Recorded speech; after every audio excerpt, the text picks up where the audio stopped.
Bonjour, ici Shadow pour la review du set Plasma Crypts Ghoul que vous ne connaissez peut-être pas car il vient de sortir en magasin, le site ne l'a même pas encore montré, donc comment dire, c'est une review d'un set que m'avait conseillé un ami, hein.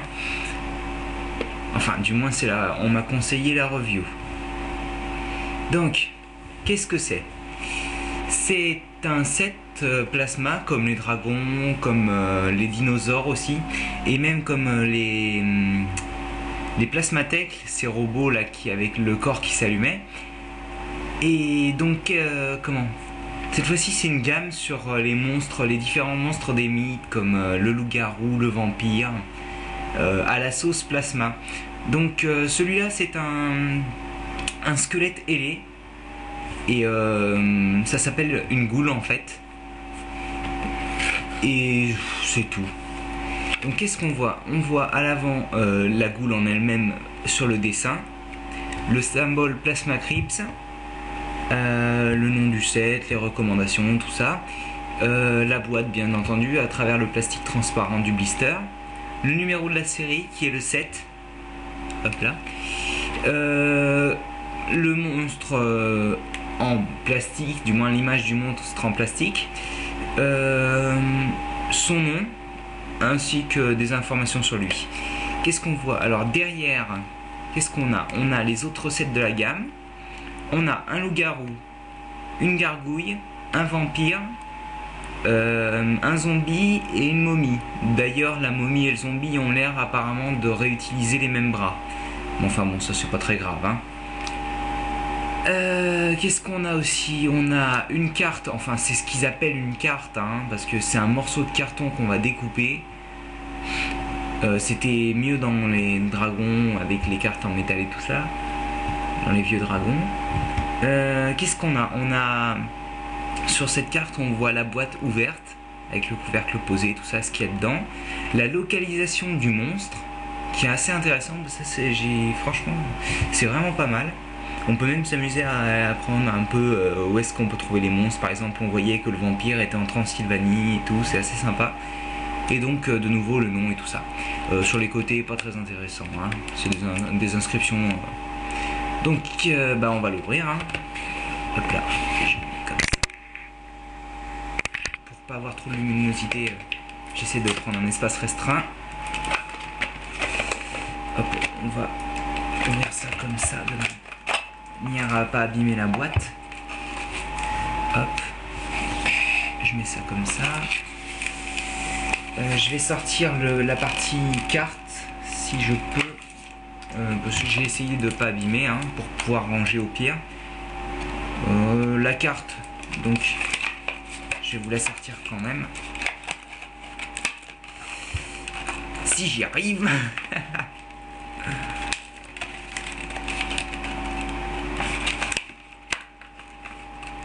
C'est pas très malin parce que je vais devoir découper à l'intérieur. Oh, et puis je vais vous la montrer directement comme ça, hein, avec l'image de la goule qu'on retrouve sur la partie avant du blister, et donc ce dont je vous ai parlé tout de suite là. C'est pour éviter d'abîmer. De toute manière, c'est pas très intéressant, c'est pas la partie du set qui nous intéresse vraiment. Donc je mets la boîte ici si vous voulez continuer à la regarder, malgré. Donc on va s'intéresser d'abord au modèle, hein. Le meilleur, on garde le meilleur pour la fin. Alors, qu'est-ce qu'on a? On a d'un côté l'image de la goule en plus grand, très jolie d'ailleurs je trouve l'image. Et de l'autre côté, comment l'assembler? C'est assez simple, hein, une tête, des bras, des jambes, des ailes, un corps. Et en dessous, la fusion qu'on peut faire avec le Plasmatech Bokkov, le Plasmatech de couleur noire. Donc on verra ça après. Si vous voulez, je pourrais même aussi vous ramener un Plasmatech pour qu'on essaye. Donc, qu'est-ce qu'on a? On a une boîte avec le couvercle, la boîte, l'intérieur donc. Et il y a un bel effet coffre bois avec des chaînes rattachées à de la toile. C'est assez, franchement c'est assez joli, hein. C'est comme pour Plasmatech, on avait eu des belles choses et tout. Donc qu'est-ce qu'on a à l'intérieur? C'est le même principe que pour les dragons, sauf que là c'est un sac enfin c'est du plastique mou comme les dragons, hein, une sorte de caoutchouc. Sauf que c'est un sac avec deux sortes de ficelles en fait représentées. Et à l'intérieur il y a en fait le personnage. Donc on va sortir les parties, les pièces. Enfin si on peut vraiment appeler ça des pièces, je sais pas vraiment. Hop là. Donc qu'est-ce qu'on a? On a des pièces qui sont collées. Alors ça c'est extra. Ça c'est assez fort, hein, puisque les pièces elles étaient collées. Donc alors on a ça, c'est le bras gauche, le bras droit qui a une posture un petit peu bizarre, c'est pour poser avec la main sur le sol comme ça, hop là, en position d'attaque. On a les ailes en plastique mou à la dragonne.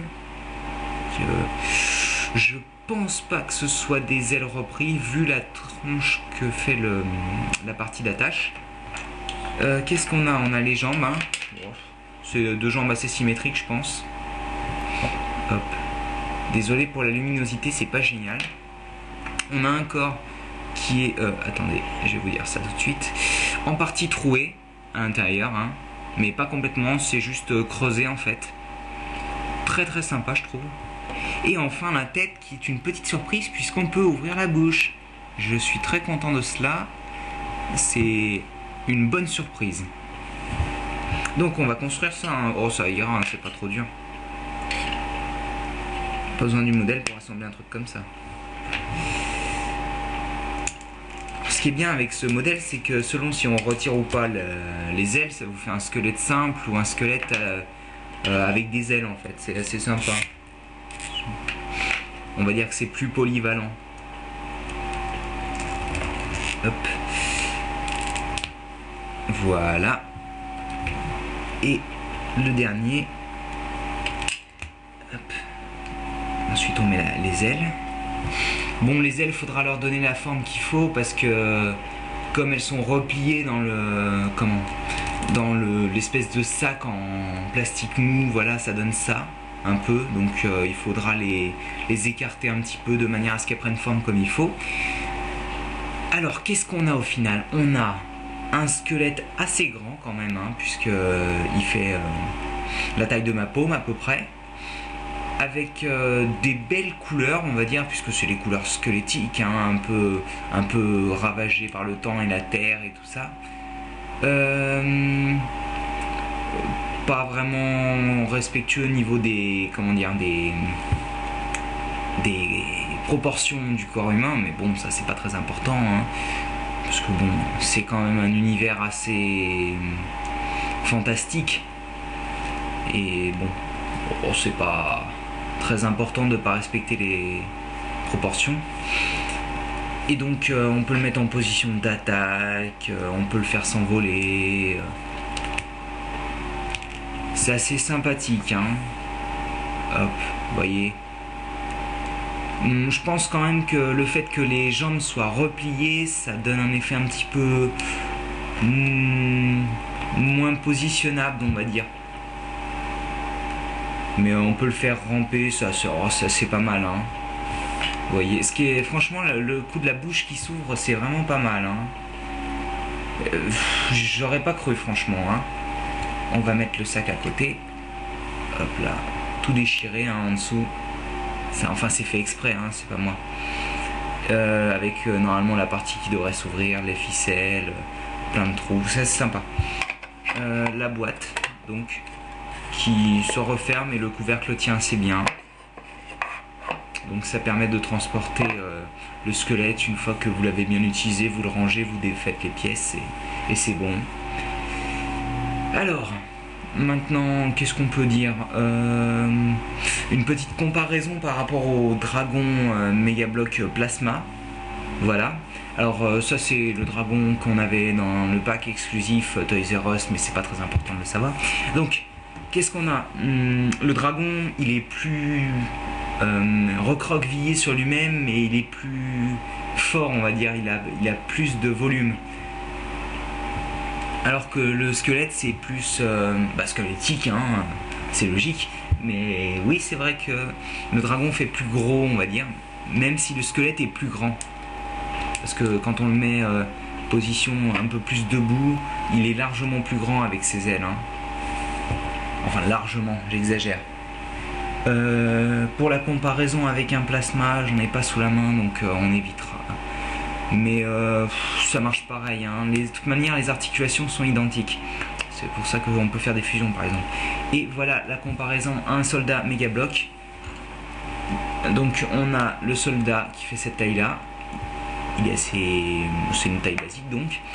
Et le personnage qui fait au moins le double sans compter les ailes. Donc quasiment le triple du personnage en comptant les ailes. Donc c'est une bonne taille quand même. Hein. C'est du bon plasma. Alors, hop, on va replier comme ça pour avoir le...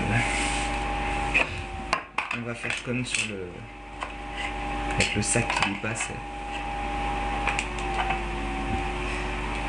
Et donc, au final, on a un set pour une demi-douzaine d'euros qui est assez bien. Je vais rapprocher pour que vous puissiez bien le voir. Hop là. Je pense que ça change des plasma dragons et tout ça, tout ce qu'on avait avant.